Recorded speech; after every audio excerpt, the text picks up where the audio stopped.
Friends, welcome back. तो friends, आज जो हम वीडियो कर रहे हैं वो है UAE rifle deal cancelled, BIHO system cancelled, Bofors at LAC China in डेप्सैंग।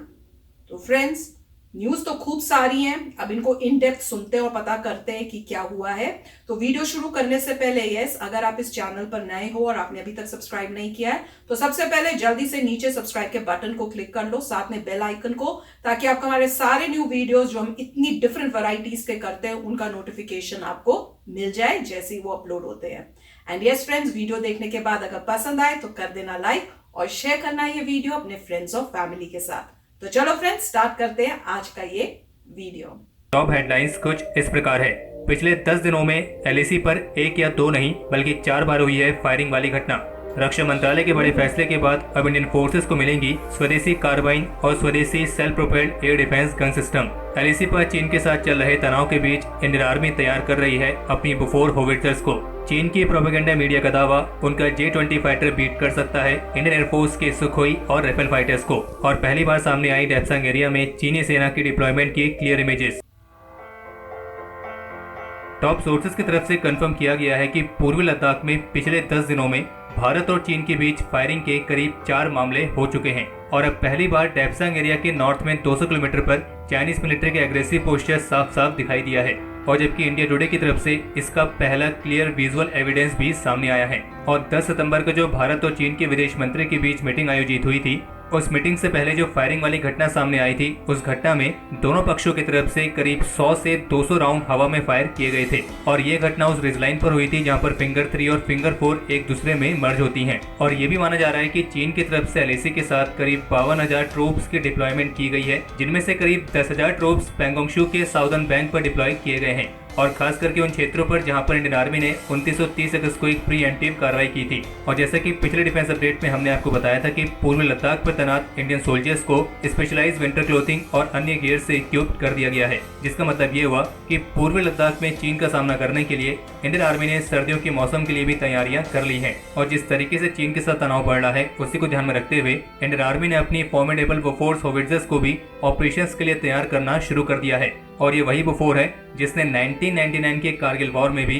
Pakistan को उसकी असलियत बताई थी। और जबकि अभी हाल ही में इंडियन आर्मी के कॉन्वॉय ने भी एलएसी की तरफ मूव करना शुरू किया है। टॉप मीडिया सोर्सेज की तरफ से कंफर्म किया गया है कि भारतीय रक्षा मंत्रालय ने करीब 2 साल से पेंडिंग पड़ी यूएई की कैराकल कार्बाइन और साउथ कोरिया की self propelled air defence gun missile system की डील को कैंसिल करने का फैसला लिया है। और सोर्सेज का कहना है कि इस फैसले के लिए मंगलवार को एक स्पेशल मीटिंग आयोजित की गई थी। और इसी मीटिंग में टॉप ऑफिसर्स की तरफ से फैसला लिया गया है कि ये जो $4 बिलियन की कीमत वाली 2 अलग अलग परियोजनाएं हैं, जिनमें यूएई की कैराकल कार्बाइन और साउथ कोरिया की self propelled air defence gun missile system वाली डील है, अब इसे स्वदेशी तौर पर आगे बढ़ाया जाएगा। यानी कि भारतीय रक्षा मंत्रालय एक स्वदेशी कार्बाइन और स्वदेशी self propelled air defence gun missile system के साथ जाएगी। और ये फैसला आत्मनिर्भर भारत अभियान के लिए काफी अहम है, क्योंकि ये दोनों डील कैंसिल हो जाने के बाद अब भारत की डोमेस्टिक इंडस्ट्रीज के पास एक नया अवसर है जिसमें वे अपने स्वदेशी और बेहतरीन प्रोडक्ट्स को पेश कर सकते हैं। और बता दें कि Indian army UAE company caracal से उनकी कार 816 कार्बाइन की करीब 93,895 यूनिट्स को फास्ट ट्रैक प्रोसेस के तहत खरीदने वाली थी, क्योंकि ये कंपनी सबसे लोवेस्ट बिडर के तौर पर सामने आई थी। और जबकि कुछ ही दिन पहले कैराकल की तरफ से भारत को ये लिखा गया था कि जो एक कार्बाइन वाली डील है इसके स्टेटस को लेकर उन्हें जानकारी प्रदान की जाए। हालांकि फिलहाल ये स्पष्ट नहीं है कि भारत की डोमेस्टिक इंडस्ट्रीज के साथ इन डील्स को किस तरीके से आगे बढ़ाया जाएगा, लेकिन इंडियन आर्मी को इन क्लोज क्वार्टर बैटल कार्बाइन्स की तत्काल जरूरत है और आर्मी ने फास्ट ट्रैक प्रोसेस के तहत हासिल भी करना चाहती है। और रही बात self propelled air defence gun missile system की, तो इंडियन आर्मी को इस तरह की गन्स की करीब 5 रेजिमेंट्स की जरूरत है जो कि फॉरवर्ड मूविंग फोर्सेस के साथ डिप्लॉय किए जा सके। और इसके लिए इंडियन आर्मी ने साउथ कोरियन कंपनी हानवा की K-30 बिहू को चुना था। अब बस देखना यह है कि इन दोनों परियोजनाओं को किस तरीके से आगे बढ़ाया जाता है, और वो भी मेक इन इंडिया पॉलिसी के साथ। चीन की प्रोपेगेंडा एक्सपर्ट मीडिया, जो कि नाम लेने के लायक भी नहीं है, उसकी तरफ से आज एक रिपोर्ट पब्लिश की गई है जिसमें यह दावा किया गया है कि भले ही भारत अपनी विंटर वॉर सप्लाईज को बढ़ा रहा है, लेकिन भारत की जो लॉजिस्टिक सप्लाई है वो उतनी अच्छी नहीं है जितना उसको लेकर दावा किया जाता है। और चीन की इसी प्रोपेगेंडा मीडिया ने भारत पर साइकोलॉजिकल वॉरफेयर शुरू करने का भी आरोप लगाया है। लेकिन हम इस पर चीन की इस मीडिया से सवाल पूछना चाहेंगे कि अगर भारत की लॉजिस्टिक सप्लाई अच्छी नहीं है तो इतने कम समय में भारत ने विंटर वॉर सप्लाईज लद्दाख तक कैसे पहुंचा दी है। और चीन की इसी प्रोपेगेंडा मीडिया ने एक और रिपोर्ट पब्लिश की थी जिसमें यह दावा किया गया था कि चीन ने अभी हाल ही में आयोजित हुई एक मिलिट्री एक्सरसाइज में अपने so called stealth fighter J-20 से प्रीवियस जनरेशन के अपने काउंटर पार्ट को 17-0 से डिफीट किया है। लेकिन अगर आप ग्लोबल टाइम्स की रिपोर्ट ध्यान से पढ़ेंगे तो आपको मालूम पड़ेगा कि इसमें जिस एयरक्राफ्ट के नाम पर यह कहा जा रहा है कि उसने 17-0 से अपने काउंटर पार्ट को हराया है, तो इस रिपोर्ट में कंफर्म तौर पर यह नहीं कहा गया है कि हराने वाला फाइटर J-20 है। बस ये कहा गया है कि ऐसा अनुमान है कि वो फाइटर J-20 हो सकता है, और अगर वो J-20 है तो वो निश्चित रूप से अपने काउंटर पार्ट पर भारी पड़ेगा। हालांकि वो बात अलग है कि चीनी मीडिया को ये बात समझ में नहीं आती है कि एक मिलिट्री एक्सरसाइज और एक रियल कॉम्बैट सिनेरियो में काफी ज्यादा फर्क होता है।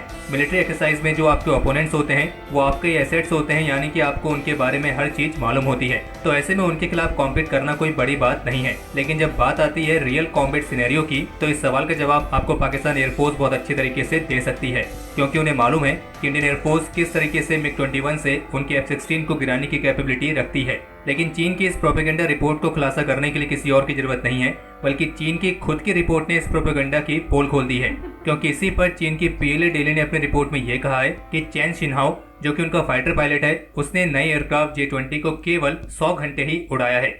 और चीन की PLA डेली ने अपनी रिपोर्ट में सुखोई 30 MKK को पेश किया था, जिसके मुताबिक वे ये कहना चाह रहे थे कि इस एक्सरसाइज में उनके J-20 फाइटर ने चाइना के सुखोई 30 MKK, जो कि उस समय उसका ओपोनेंट था, उसे 17-0 से हराया है। और आप जानते हैं कि भारत भी सुखोई 30 फाइटर का MKI वेरिएंट ऑलरेडी इस्तेमाल करता है।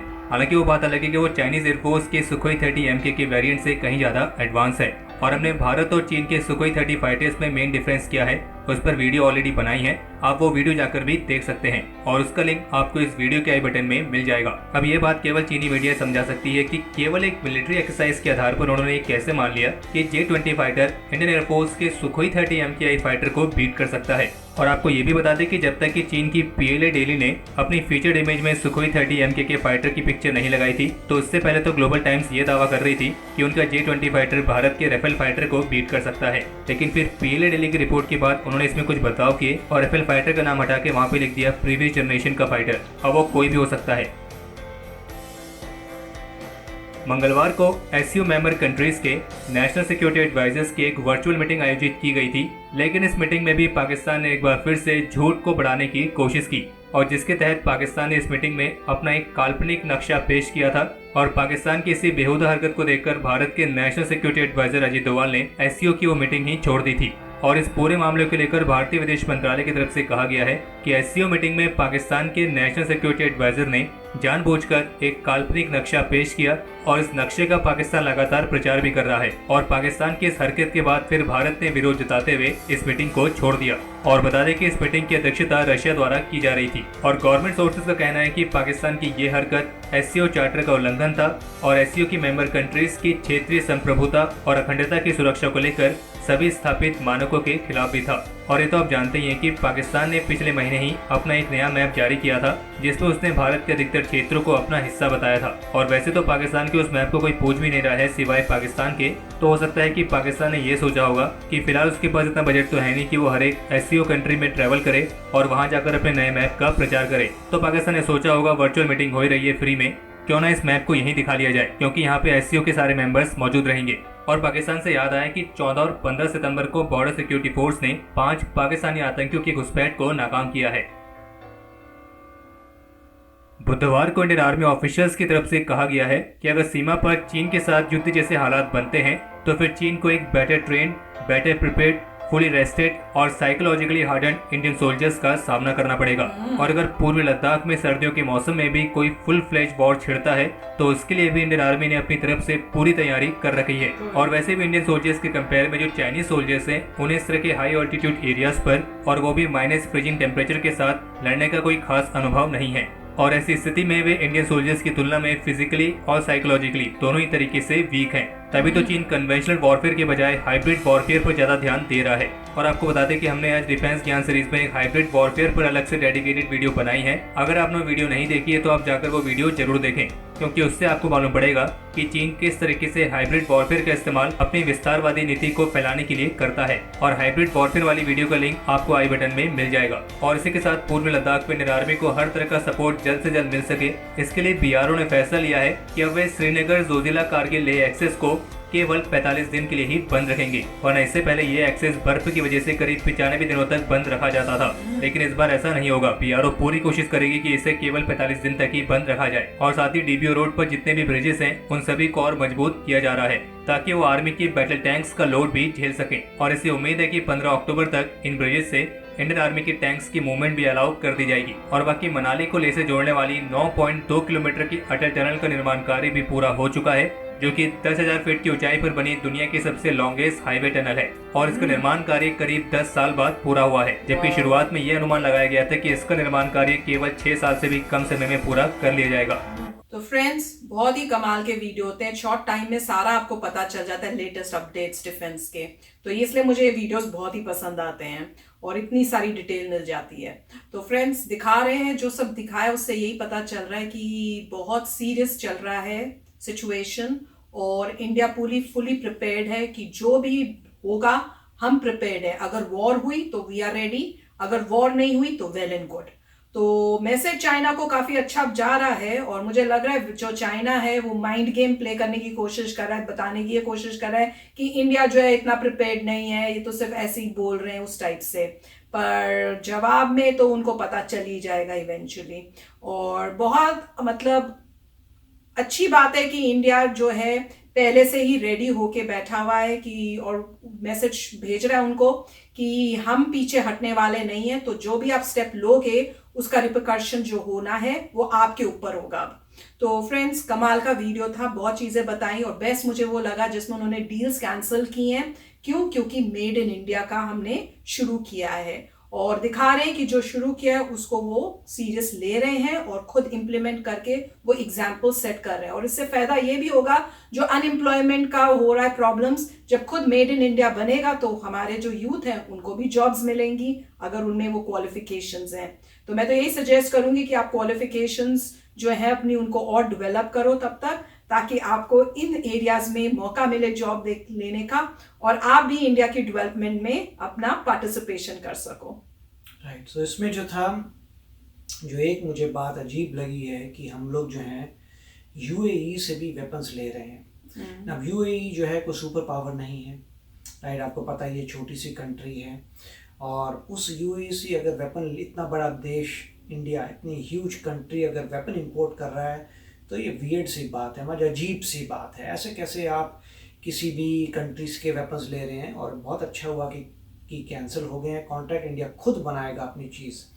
और ये थोड़ा अजीब नहीं लगता आपकी, आप इंडिया हैं, आपका GDP among the top countries में से है, थर्ड, एक में फिफ्थ है, और आप इतनी ह्यूज कंट्री, आप एक छोटी सी कंट्री UAE जो सुपर पावर में नहीं है, जिसको US सपोर्ट करता है उसकी सिक्योरिटी, उससे वेपन ले रहे हैं। तो मुझे समझ नहीं आया ये कैसा क्यों हो रहा था।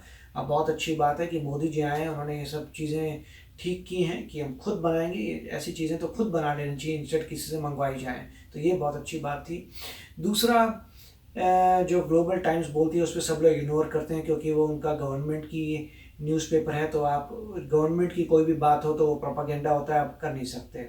अगर कोई इंडिपेंडेंट चाइना का बोलता तो भी बंदा थोड़ा देख सकता है, मगर याद रखिए कि वहाँ पर डेमोक्रेसी नहीं है। तो क्योंकि वहाँ डेमोक्रेसी नहीं है इसलिए कोई भी इंसान, मुझे लगता नहीं है, इंडिपेंडेंटली कुछ बात कर सकता है, जैसे उनका स्ट्रक्चर। मैं गलत भी हो सकता हूँ, अगर किसी को पता है तो बताइए। बट जहाँ तक मुझे पता है, जिस कंट्री में डेमोक्रेसी नहीं है, जहाँ मैं रह चुका हूँ एक कंट्री में जहाँ नहीं थी डेमोक्रेसी, और मैं वहाँ आपको गारंटी से बता दूँ, वहाँ पर लोग जो होते हैं फ्री नहीं होते और डर रहता है हमेशा। और जबकि नाम के, मगर जो भी कोर्ट सिस्टम होता है, मगर आपको पता है कि कौन वहाँ का राजा है और वो कुछ भी कर सकता है, तो वो डेमोक्रेसी नहीं है। और दूसरी बात जो ये है कि जो प्रिपेयर्डनेस की बात है वो अच्छी बात है कि इंडिया रेडी है। मेरे को समझ नहीं आ रहा था कि साइकोलॉजिकली हार्डनिंग का मतलब क्या है। मेरे ख्याल से तो हर सोल्जर को कोई साइकोलॉजिकल हार्डनिंग की ज़रूरत नहीं है, उनको ऑलरेडी पता है कि हम लोग बहुत ब्रेव हैं, बहुत स्ट्रांग हैं, और हम एनिमी की निकाल देंगे। तो इसलिए उसमें कोई साइकोलॉजिकली तो वो होता है, अगर बोलें कि आप कोई बहुत ही बड़ा आदमी उससे लड़ रहे हैं तब आपको साइकोलॉजिकली प्रिपेयर होना पड़ेगा कि ओ माय गॉड ये इतना बड़ा आदमी है, मैं कैसे लड़ूंगा, राइट, कि बहुत बड़ा है मैं कैसे लड़ूंगा यार, तो आप साइकोलॉजिकली इंप्रूव कर रहे हैं। हाँ, को लड़ना है उस कंट्री से, उससे फर्क नहीं है।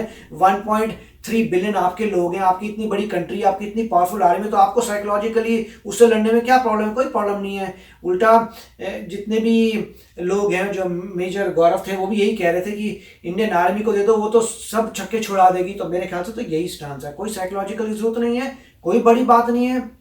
इंडिया रेडी है लड़ने के लिए, इंडिया लड़ेगी, और जहां तक हो सके 1962 का पार्ट वापस लाना चाहिए। अगर वह गोल होना चाहिए कि लड़ेंगे नहीं, अगर होती है लड़ाई तो 1962 का पार्ट वापस लेके आएंगे, दिखा के जाएंगे कि हम कौन है, वो इंडिया नहीं है। और जो बोल रहे हैं जो शॉर्टेजेस हैं, हर एक की आर्मी में शॉर्टेजेस होती हैं, ऐसा कुछ नहीं है कि उनके वहाँ पे शॉर्टेज नहीं है। हर आर्मी में कुछ ना कुछ शॉर्टेज होती है, वो तो आपको इम्प्रोवाइज करना है और आपको जो है कॉन्फिडेंस से लड़ाई करनी है। अच्छी बात है कि लड़ाई ना हो, मगर अगर होती है तो इंडिया रेडी होगा और इससे जो है फर्क पड़ेगा, मगर कोई ऑप्शन नहीं है, क्योंकि वॉर में हर एक सब जगह का लॉस होता है, मगर कोई ऑप्शन नहीं है। अगर वही है तो फिर मेरा यही कहूँगा कि इंडिया लड़े और जीत के आए, जिसे पूरे वर्ल्ड में नाम हो जाए कि इंडिया बहुत ही पावरफुल फाइटिंग फोर्स है। जब इजराइल 8 कंट्री से लड़ सकता है एक टाइम पे, तो इंडिया को क्या प्रॉब्लम है? जितना समय मिलेगा ज़्यादा, उतना मोदी जी जो आत्मनिर्भर का प्रोग्राम चलाएंगे, सारे वेपन्स यहाँ बनने लग जाएंगे, इकॉनमी बेटर हो जाएगी। और जैसे कर रहे हैं कि लोगों के पास जॉब्स नहीं, अब जॉब्स आएंगे डिफेंस में और इकोसिस्टम रेडी होगा। तो बहुत ही अच्छा वीडियो था एंड मुझे बहुत खुशी है कि इंडिया जो है बहुत वेल प्रिपेयर्ड है। और आई होप कि ये मैसेज सभी कंट्रीज इन द वर्ल्ड को जा रहा है कि इंडिया वेल प्रिपेयर्ड है। अगर आप एग्रेशन दिखाएंगे तो इंडिया भी रिस्पॉन्स करेगा, अगर आप नहीं दिखाते, इंडिया बहुत ही पीसफुल कंट्री है। इंडिया कभी किसी से लड़ती नहीं है, अनलेस आप जो है किसी कंट्री की अगर लैंड लेते हैं तो लड़ाई तो होगी। तो आई होप कि पूरा वर्ल्ड पीसफुल रहे, क्योंकि पीसफुलनेस में कहूँगा सबसे इम्पोर्टेंस है। शांति से रहो और जियो, और नहीं तो फिर नहीं।